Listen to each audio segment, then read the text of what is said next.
إن الحمد لله نحمده ونستعينه ونستغفره ونعوذ بالله من شرور أنفسنا ومن سيئات أعمالنا من يهده الله فلا مضل له ومن يضلل فلا هادي له أشهد أن لا إله إلا الله وأشهد أن محمدا عبده ورسوله أما بعد.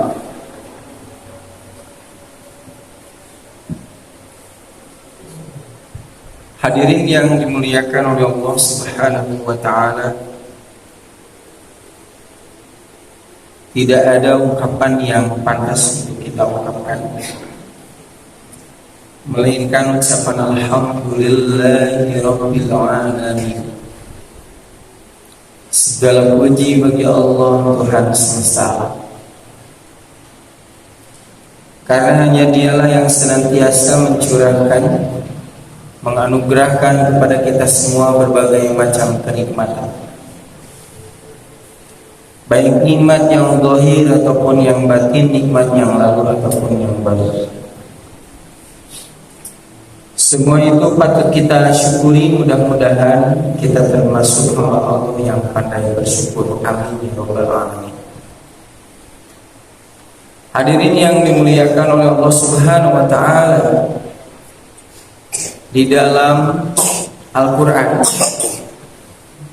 terdapat salah satu kata yang menunjukkan kepada senantiasa dalam kebenaran. Mau situasi seperti apapun, demikian pula ujian bertubi-tubi, maka seseorang ini senantiasa dalam kebenaran,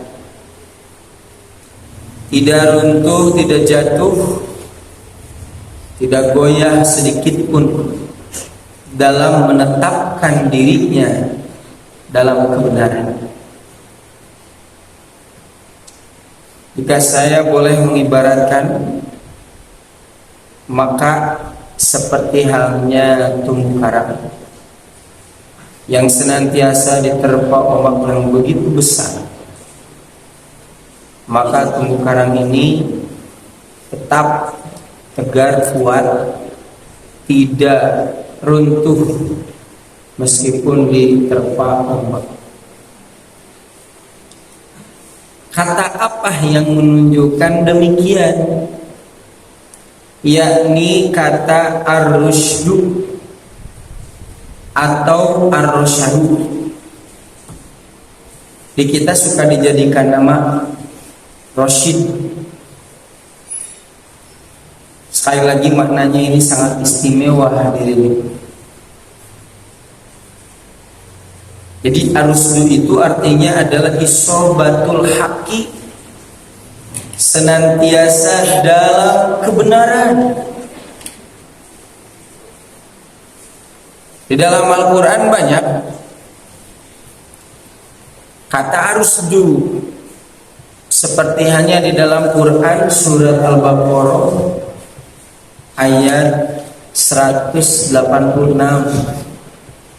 Allah berfirman, wa idza salaka ibadi anni, apabila hamba bertanya kepadamu Muhammad tentang aku, inni qarib, sesungguhnya aku ini dekat. Ujibu da'watad da'i idza da'an, apabila seseorang hamba berdoa kepadaku, maka aku akan mengabulkan. Lalu Allah meneruskan ayatnya, falyastajibuli wal yu'minu bi, maka istijabahlah aku dan berimanlah kepadaku, la'allahum yarsyudun. Mudah-mudahan kita senantiasa dalam kebenaran. Jadi di dalam ayat ini bagaimana caranya kita senantiasa dalam kebenaran? Yakni ada dua. Yang pertama, caranya itu mesti istijabah ilallah. Mesti mengijabah Allah. Jadi tong licik gitu. Kalau kita berdoa kan ingin diijabah oleh Allah. Dan kita juga sama harus istijabah kepada Allah. Jadi hamba mengijabah seruan Allah, maka Allah akan mengijabah keinginan hamba. Jadi yang istijabah itu bukan Allah kepada hamba saja, hamba juga harus istijabah. Apa istijabah kepada Allah itu?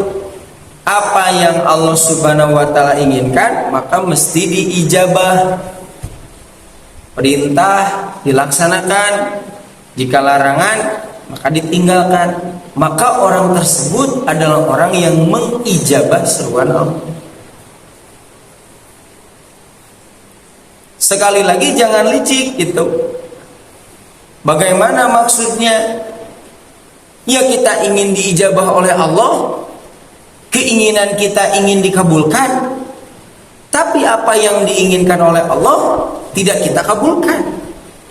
Maka itu salah satu penyebab tidak akan dikabulkannya keinginan kita.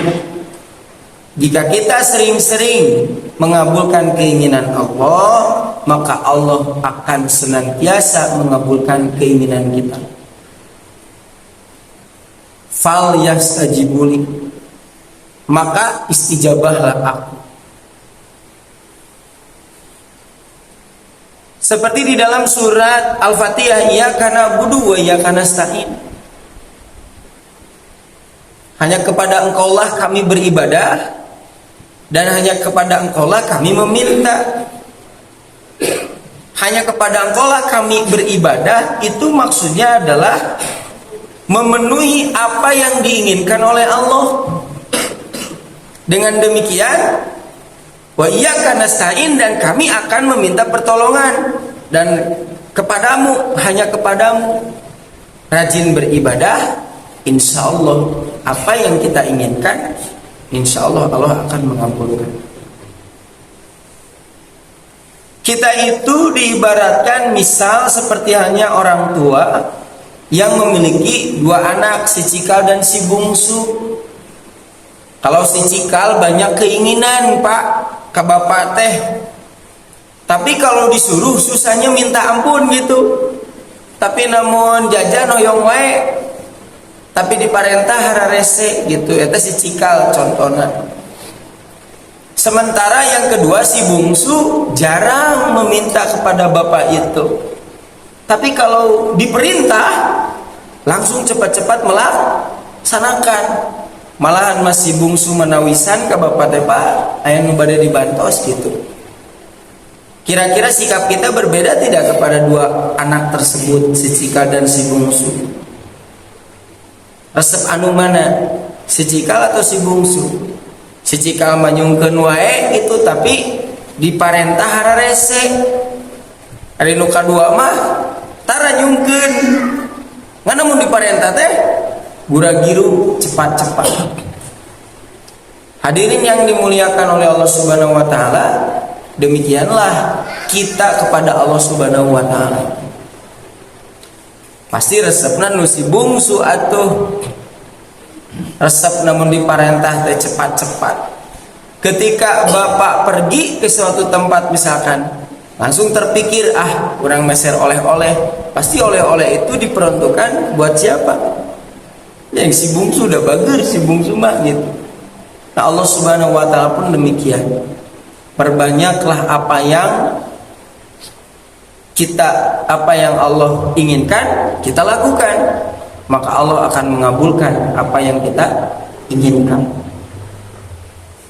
Selain daripada istijabah kepada Allah, mesti wal yu'minu bi, mesti beriman kepada Allah Subhanahu wa taala. Maksud iman di sini adalah mestilah memiliki rasa senantiasa diawasi oleh Allah. Jika beriman, jika istijabah kepada Allah, kemudian merasa diawasi oleh Allah Subhanahu wa taala di setiap tempat, di setiap kondisi, begitu. Bagaimanapun keadaannya, bukan takut kepada CCTV, bukan takut kepada manusia, tapi dimanapun berada, apapun ia berada, tetap takut kepada Allah Subhanahu wa taala. Jika orang senantiasa istijabah kepada Allah dan merasa senantiasa diawasi oleh Allah, la'allahum yarsudun, maka orang tersebut akan senantiasa dalam kebenaran. Hadirin yang dimuliakan oleh Allah Subhanahu wa taala, ar-rusdu itu disebutkan kepada para sahabat yang 4. Siapa? Abu Bakar, Umar, Utsman, dan Ali. Mereka itu dinamai al-khulafa'ur rasyidun. Kenapa? Karena mereka adalah orang-orang yang lurus untuk senantiasa dalam kebenaran, tidak pernah tergoda, tidak pernah melepaskan dirinya dari kebenaran. Jadi kebenaran itu dengan dirinya itu sangat menyatu, tidak bisa dilepaskan. Itu disebut dengan arus. Sekarang pertanyaannya, apakah setiap kebenaran dari Allah Subhanahu wa taala itu pasti diterima? Jawabannya belum tentu. Bukankah dulu di zaman Nabi, nabinya ada, Abu Lahab melihat Nabi. Padahal melihat Nabi, pertanyaannya pasti menerima wahyu yang disampaikan kepada Nabi? Belum tentu. Siapa lagi? Anak Nabi Nuh, yaitu Kan'an, padahal anaknya pasti menerima petunjuk dari nabinya? Belum tentu. Lalu istri Nabi Lut, padahal istrinya sanesa lembur deui mah sadapur, malahan masak kasur, tapi pasti menerima petunjuk dari nabinya? Jawabannya belum tentu. Karena itu hadirin yang dimuliakan oleh Allah Subhanahu wa taala, teramat istimewa apabila kita termasuk orang yang menerima kebenaran dari Allah Subhanahu wa taala. Hanya tadi pertanyaannya, apakah kebenaran dari Allah Subhanahu wa taala pasti diterima? Jawabannya centang tuh. Ada orang yang mendapatkan kebenaran tapi belum tentu menerima. Beda mendapatkan kebenaran dengan menerima kebenaran.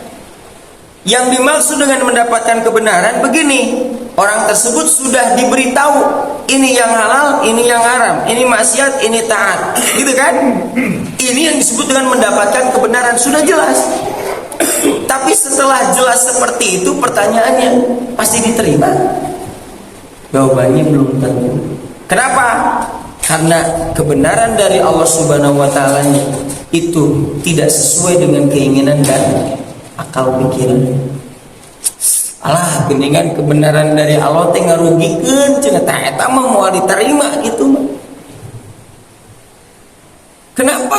Karena memang yang namanya kebenaran dari Allah Subhanahu wa taala itu bukan menyesuaikan kepada kita, tapi kita yang mesti menyesuaikan dengan Allah. Meskipun bertolak belakang dengan akal pikiran, meskipun bertolak belakang dengan keinginan, anu ti Allah mah tuturkeun, insya Allah salamet, insya Allah salah maslahat gitu. Meskipun bertolak belakang dengan akal pikiran dan keinginan. Dan memang kebanyakan dari Allah mah tidak sesuai dengan keinginan dan akal pikiran. Kenapa? Ya di sanalah bukti ujian kita, apakah kita mau taat atau tidak, begitu. Hadirin yang dimuliakan oleh Allah Subhanahu wa taala, kalau kita sudah mendapatkan kebenaran dari Allah, jangan susah-susah dan jangan disusah-susah, cepat-cepat untuk terima. Jangan dibentrokan dengan akal pikiran, jangan dibentrokan dengan keinginan, dan memang kebanyakannya tidak sesuai. Hanya yakin saja apa yang ada dari Allah pasti menyelamatkan dan maslahat. Saya itu teringat kisah Musa. Kisah Musa, bahwasanya Nabi Musa itu kan dikejar oleh Firaun. Dikejar oleh Firaun untuk apa? Bukan untuk minta tanda tangan atau selfie, bukan, tapi ingin membunuh, Pak. Kemudian di depan Nabi Musa itu ada laut. Pertanyaannya, jika kita posisinya sebagaimana siapa? Sebagaimana Nabi Musa, kira-kira sikap kita akan seperti apa? Maka saya yakin kita akan meminta pertolongan hanya kepada Allah. Jadi kalau sudah mentok cara yang lain, cara apa? Meminta pertolongan kepada yang lain, tetapi meminta pertolongan kepada Allah itu tidak ada istilah mentok. Sujudkeun weh kitu tah suhunkeun ka Allah Subhanahu wa taala. Ketika Nabi Musa seperti itu, Allah memberikan solusi. Allah memberikan jalan keluar. Bagaimana jalan keluar dari Allah? Pukulkanlah tongkatmu ke laut, gitu kan. Solusi dari Allah itu, pukulkanlah tongkatmu ke laut. Pertanyaannya, sesuai tidak dengan akal pikiran? Kan henteu, Pak. Sesuai tidak dengan keinginan? Tidak. Dan apakah pada saat itu Nabi Musa protes kepada Allah? Ya Allah, jika tuh, ya Allah, berilah cara itu yang sesuai dengan keinginan dan hawa nafsu dengan keinginan. Maknya masihan solusi teh menikit tuh teka hartiku akal. Bertanya begitu tidak? Tidak. Kenapa? Karena Nabi Musa yakin kepada Allah. Meskipun bertolak belakang dengan akal pikiran dan keinginan, maka menurut Nabi Musa ini mesti dilaksanakan. Kenapa? Karena pasti ada kemaslahatan dan juga keselamatan. Maka Nabi Musa memukulkan tongkatnya ke laut. Apa yang terjadi? Maka laut tersebut terbelah. Pertanyaannya, apakah Nabi Musa tahu laut akan terbelah? Tahu tidak? Kan tidak tahu. Kenapa? Kalau Nabi Musa tahu bahwa laut akan terbelah, saya yakin Musa tidak akan ada rasa takut ketika dikejar oleh Firaun. Ah, tenang, weda ieu laut bakal belah. Tidak tahu. Tapi yakin, nuti Allah mah pasti bener, nuti Allah mah pasti nyalamatkeun, pasti maslahat. Pertanyaannya, yakin itu.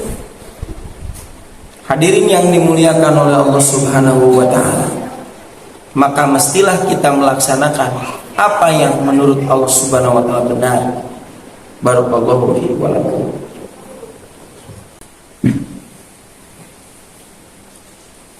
Hamdan syukran lillah, la haula wa la quwwata illa billah. Asyhadu an la ilaha illallah wa asyhadu anna Muhammadan abduhu wa rasuluhu, amma ba'd. Hadirin yang dimuliakan oleh Allah Subhanahu wa taala. Saya katakan alhamdulillah, segala puji bagi Allah. Kita termasuk orang yang punya telinga juga bisa mendengar. Karena tidak semua telinga bisa mendengar, hadirin. Ada orang yang telinganya aja, gitu kan? Tapi tidak bisa mendengar. Nanti ada orang yang bisa mendengar tapi tidak mau mendengar. Mendengarnya bisa tapi tidak mau mendengar. Diterangkan, ini halal, ini haram. Ah, jangan sok tahu. Panas cepilna teh. Nah, itu adalah orang yang bisa mendengar tapi tidak mau mendengar. Oleh karena itu kita alhamdulillah punya telinga, bisa mendengar, mau mendengar. Selain daripada mau mendengar, kita bisa menjemput yang namanya kebenaran dari masjid ini. Kenapa? Karena belum tentu apa yang kita rasakan ini oleh orang lain rasakan. Anu ti gunung apa, untuk mendapatkan ilmu dari masjid itu harus melewati beberapa gunung. Pangaosan jam sabara, pangaosan jam 8 wengi gitu. Tabu opat tos angkat gitu. Harus melewati beberapa gunung. Sudah datang ke masjid, maka DKM-nya mengatakan, Ustadzna tesumping cenah nuju teu damang. Kalau kita pertanyaannya masjid kita jauh atau dekat gitu. Nah, ini seperti halnya saat ini. Orang yang melaksanakan sholat Jum'ah berjamaah, ini kan sholat Jum'ah berjamaah kan?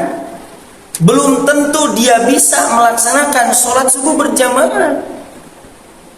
Tapi orang yang melaksanakan sholat subuh berjamaah pasti bisa melaksanakan sholat Jumat berjamaah. Padahal masjid anu eta keneh, bumi anu eta keneh. Kenapa orang bisa melaksanakan sholat Jumat berjamaah tapi melaksanakan 2 rakaat sholat subuh berjamaah teu tiasa? Padahal masjid nu eta keneh gitu kan, sholat 2 rakaat, rumah pun yang itu juga. Apakah ketika datang waktu subuh bumi teh jadi nebihan gitu, rumah jadi menjauhi? Karena itu hadirin yang dimuliakan oleh Allah Subhanahu wa taala, bahwasanya asyamsu samsun, matahari itu tetaplah matahari meskipun dilihat oleh orang yang buta. Al-asal, madu tetaplah madu meskipun dirasakan oleh orang yang sakit pahit. Tetap nunamina yang namanya kebenaran meskipun ditolak tetap benar. Yang namanya masjid itu adalah ruhnya orang muslim, tetap didinya aya ruh. Apakah karena menjadi sedikit orang yang datang ke masjid kemuliaan daripada masjid itu berkurang? Tidak. Hadirin yang dimuliakan oleh Allah Subhanahu wa taala. Alhamdulillah sekali lagi kita termasuk orang yang bisa mendengar, punya telinga, bisa mendengar, mau mendengar. Kemudian masjid dekat, ustad-ustad araya. Alhamdulillah. Karena yang demikian itu belum tentu dirasakan oleh orang lain. Hadirin yang dimuliakan oleh Allah Subhanahu wa taala. Saya mendapatkan pelajaran dari media sosial. Seperti apa? Yakni jadi orang tersebut adalah orang yang dia itu mu'alaf. Kemudian dia menjadi orang yang soleh, Pak, jadi pendakwah. Dan dia menceritakan kondisinya waktu dulunya. Dia berdakwah mengatakan begini, aku sudah pernah di sana, aku sudah pernah mencobanya, mencicipinya, aku pernah di posisi itu kawan, segala macam narkoba, wanita, klub malam, mobil, itu semua sudah aku rasakan, kata orang ini. Jadi berkaitan dengan keduniawian, terus dirausan cenah. Tapi orang tersebut mengatakan, aku merasa hampa. Bukankah itu yang kita harapkan berkaitan dengan keduniaan? Dan ini sudah merasakannya. Dan dia mengatakan, aku merasa hampa, hatiku kosong, hatiku kesepian, tos kengeng eta tah dunia tadi teh. Kata orang tersebut, dinyatakan, sekarang aku menghabiskan hidupku untuk menyenangkan dia. Karena dia itu masuk Islam, dia mengatakan, sekarang aku menghabiskan hidupku untuk menyenangkan dia, yaitu menyenangkan Allah. Sebelumnya dia itu hanya sekedar menyenangkan orang dan menyenangkan dirinya. Tapi ketika dia masuk Islam, saat ini aku habiskan umurku ini untuk menyenangkan dia, menyenangkan Allah Subhanahu wa taala. Makanya di dalam bahasa Inggris ada ungkapan do what you love. Lakukan apa yang kamu suka. Salah. Tetapi yang mesti kita lakukan adalah do what Allah love. Maka lakukan apa yang Allah suka. Kenapa? Karena yang kita suka belum tentu Allah suka. Tetapi apa yang Allah suka, maka meskipun bagaimanapun kita mesti menyukai apa yang Allah suka. Orang ini melaksanakan sholat tahajud, sodako, demi apa? Menyenangkan dia. Pokoknya namun Allah ridho, pokoknya Allah suka, lakukan. Bukan karena keinginan ini, bukan karena keinginan manusia, bukan. Tapi seberapa besar kita memenuhi apa yang Allah Subhanahu wa taala inginkan. Allah memanggilku dan aku kembali kepadanya. Kata Allah, kamu mencari kebahagiaan di tempat yang salah. Bergelimangan harta, kamu mencari kebahagiaan di tempat yang salah. Sebetulnya sudah sama ya, setiap manusia itu ingin bahagia, tetapi caranya ada yang salah.